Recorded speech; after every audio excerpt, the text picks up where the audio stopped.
नमस्कार, वंदे मातरम। दोस्तों, स्वागत है आप सबका सैनिक पाठशाला में। आज के इस वीडियो में हम सभी डिफेंस पेंशनर से जुड़े हुए कुछ महत्वपूर्ण सवाल और उनके जवाब और साथ ही साथ महत्वपूर्ण जानकारियों को लेकर के आया हूं। दोस्तों, जैसे आप बोर्ड पर देख पा रहे हैं, कुछ महत्वपूर्ण जानकारियां मैंने यहां लिख रखी हैं। उन सभी जानकारियों की ओर एक तरफ से आगे बढ़ते हैं। सबसे पहले दोस्तों, जुलाई का सिर्फ पेंशन मिला, कोई एरियर अभी तक नहीं मिला।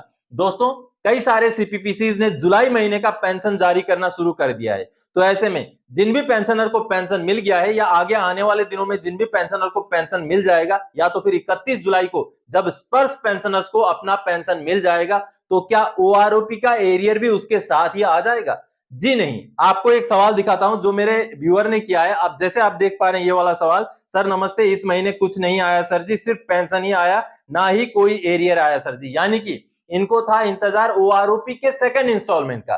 तो पेंशन तो उनको आ गया, पेंशन के साथ वो इंस्टॉलमेंट नहीं आया, इसलिए वो सवाल कर रहे हैं। दोस्तों, आप सबको बता दूं, इस महीने आपको पेंशन मिलेगा, लेकिन उसके साथ आपका क्लब होकर के या इकट्ठा आपको एरियर नहीं मिलेगा, क्योंकि आपको वैसे भी ओआरओपी का एरियर अलग से मिलना है। तो जैसे सरकार का आदेश है, माननीय सुप्रीम कोर्ट का भी आदेश है, तो 31 अगस्त तक आपको सेकंड इंस्टॉलमेंट आपका मिल जाएगा। और खूब संभव है कि अगस्त के सेकंड वीक के अंदर अंदर आपको, चाहे आप स्पर्श के पेंशनर हैं, चाहे आप सीपीपीसी से पेंशन ले रहे हैं, आपको सेकंड इंस्टॉलमेंट मिल जाना चाहिए। और आपको बता दूं, ये आपके पेंशन के साथ इकट्ठा नहीं आएगा, अलग से आएगा। अब चलिए दूसरी जानकारी की ओर। आरएसबी के कर्मचारी ने पूर्व सैनिक को धमकाया, कहा अगली बार देख लूंगा। अब दोस्तों, ये वाला मैसेज आप देखिए। इस मैसेज में जो पेंशनर है उन्होंने मुझे ये मैसेज किया है। देखिए, सर मैंने सीपी ग्राम्स में कंप्लेंट डाला था, ex serviceman education scheme allowance 2 month से मेरा एप्लीकेशन पेंडिंग चल रहा था। जब कंप्लेंट किया और उनके आरएसबी में पहुंचा, तब जाके मेरा एप्लीकेशन आरएसबी से अप्रूव हुआ। आज 28 जुलाई 2023, और जब अप्रूव हुआ आज तो आरएसबी के ऑफिस से कॉल आया एक सिविलियन टाइपिस्ट का कि तुमने कैसे कंप्लेंट कर दिया सीपी ग्राम्स में, और धमकाने लगा कि दूसरी बार कैसे अप्रूव होगा तुम्हारा एप्लीकेशन, मैं देखता हूं। ऐसा बोल करके हमको धमकी दे रहा है। तो ऐसे मैटर को कैसे डील करें, कहां कंप्लेंट कर सकते हैं? दोस्तों, ये जो सीपी ग्राम्स का ग्रीवेंस डालने का जो एक प्रोसीजर है, ये जो सरकारी कर्मचारियां या जो भी आरएसबी में, केएसबी में जो आलसी लोग बैठे हुए हैं, उनके ऊपर ये एक चाबुक है, ये उनके लिए एक मिर्ची है। तो आप जब ग्रीवेंस डालते हैं, आपका काम तो करना पड़ता है, जैसे इन पेंशनर का किया उन्होंने।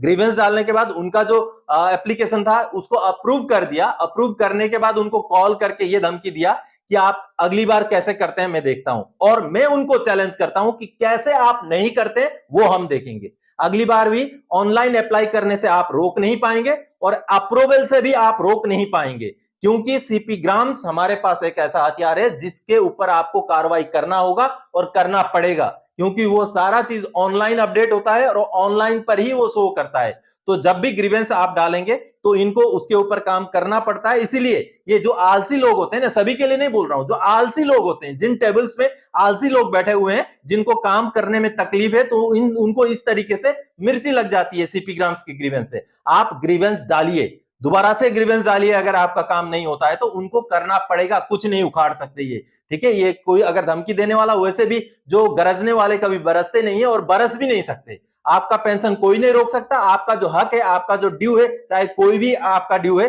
वो कोई रोक नहीं सकता, चाहे कोई कुछ भी धमकी दे दे। आप डरिएगा मत, सीपी ग्राम्स में ग्रीवेंस जरूर डालिएगा। आपका जो न्याय है, आपका जो हक है, वो आपको मिलेगा, आपको डरने की जरूरत नहीं है। अब अगली जानकारी दोस्तों, एनपीओ यानी कि नेवल पेंशन ऑफिस ने कहा ओआरओपी के लिए जुलाई 2014 से पुराने पेंशनर्स को नहीं जरूरी पीपीओ। अब दोस्तों, ये जो मैसेज देख पा रहे हैं आप, जो कि एक ईमेल का जवाब है एनपीओ द्वारा दिया गया, यानी कि नेवल पेंशन ऑफिस द्वारा। अब इसमें ये लिखा हुआ है दोस्तों कि जुलाई 2014 से पुराने जितने भी रिटायरीज हैं, उनके लिए पीसीडीए की तरफ से कोई अलग से आदेश या पीपीओ की जरूरी नहीं है। वो अपने आप ही सर्कुलर नंबर 666 के बेस पर पीडीए यानी कि पेंशन डिसबर्सिंग एजेंसीज को उनका ओआरओपी रिवाइज करना पड़ेगा, पेंशनर्स का, जो भी जुलाई 2014 से पुराने पेंशनर है। आगे जो पैराग्राफ नंबर 3 में ये लिखा है, in view of the above you are requested to approach lies with your PDA for revision of pension as per OROP 2। यानी कि अभी तक अगर आपके ओआरओपी 2 के टेबल के हिसाब से बढ़ोतरी है,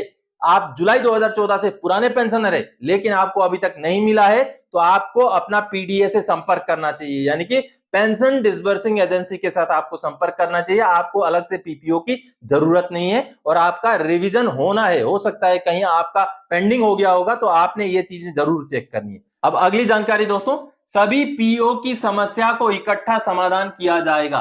दोस्तों पीओ यानी कि पेटी ऑफिसर्स, जिन भी पेटी ऑफिसर्स का पेंशन ओआरओपी 2 में नीचे के रैंक में हुआ है, आर्टिफिशियर के हिसाब से हुआ, आप सबको पता होगा, उसमें एक ईमेल का जवाब दिया है नेवल पेंशन ऑफिस ने। जैसे आप देखिए यहां पर लिखा हुआ है, this is to inform you that this miscalculation of arrear is not an isolated problem.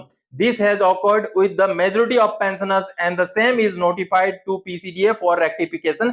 Kindly wait till the issue gets sorted out at CDA end. यानी कि दोस्तों पीओ का, जितने भी पीओ का ये प्रॉब्लम है, ये अकेला केस नहीं है, लगभग सभी के साथ ये प्रॉब्लम हुआ है, तो सभी का इकट्ठा समाधान किया जाएगा। तब तक इंतजार करें, ऐसी जानकारी दी गई है दोस्तों। अगली जानकारी आपको बता दूं, क्या सरकार ने 8वें वेतन आयोग से मना कर दिया है या 50% डीए पर बेसिक पे या पेंशन में नहीं जुड़ेगा डीए? जैसे कि आप सबको पता है दोस्तों कि पिछले दिनों 25 जुलाई 2023 को राज्यसभा में 2 सवाल पूछे गए थे, जिनमें श्री रामनाथ ठाकुर जी ने सवाल पूछा था 50% जब डीए पहुंच जाएगा तो सरकार उसको बेसिक पेंशन में या बेसिक पे में जोड़ने जा रही है या नहीं जा रही है। और दूसरा सवाल पूछा था श्री जावेद अली खान जी ने, जिसमें उन्होंने यह पूछा था कि आइक्रोडिक फॉर्मूला जैसे 7th पे कमीशन में रिकमेंड किया गया था, उसके हिसाब से पेंशन को बढ़ाया जाएगा या नहीं जाएगा, और साथ ही साथ 8वें पे कमीशन को लागू कर रही है सरकार या नहीं कर रही है।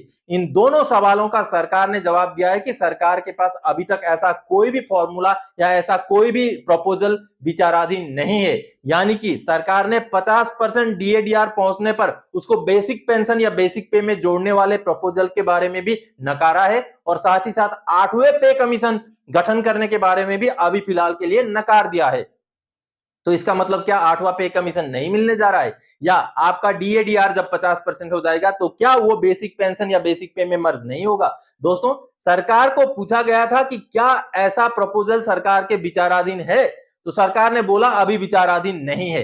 क्या सरकार ऐसा करने जा रही है, तो सरकार ने बोला अभी तक ऐसा कोई भी चीज जो है सरकार के प्रपोजल में या एजेंडे में नहीं है। इसका मतलब ये नहीं होता कि आगे आने वाले दिनों में भी ऐसा नहीं होगा। तो जब समय आएगा, जब 8वां पे कमीशन का समय आएगा, या जब हमारा डीएडीआर 50% पहुंच जाएगा, उसके बाद जब मांग उठेगी, जब इस बात का जोर आएगा, तो मुझे लगता है कि इन दोनों चीजें होनी जरूरी है, क्योंकि 50% डीएडीआर का मर्ज होना अलग चीज है और 8वां पे कमीशन अलग चीज है। दोनों चीजें जरूरी है और इनकी मांग जोर शोर से उठानी जरूरी है, जैसे ही हमारा डीएडीआर 50% पहुंच जाएगा। तो दोस्तों आज के इस वीडियो में इन्हीं जानकारियों को लेके आया था। आगे और कोई जानकारी था कि आपसे सरोकार रखने वाला विषय लेके मैं फिर से हाजिर हो जाऊंगा। तब तक के लिए जय हिंद दोस्तों।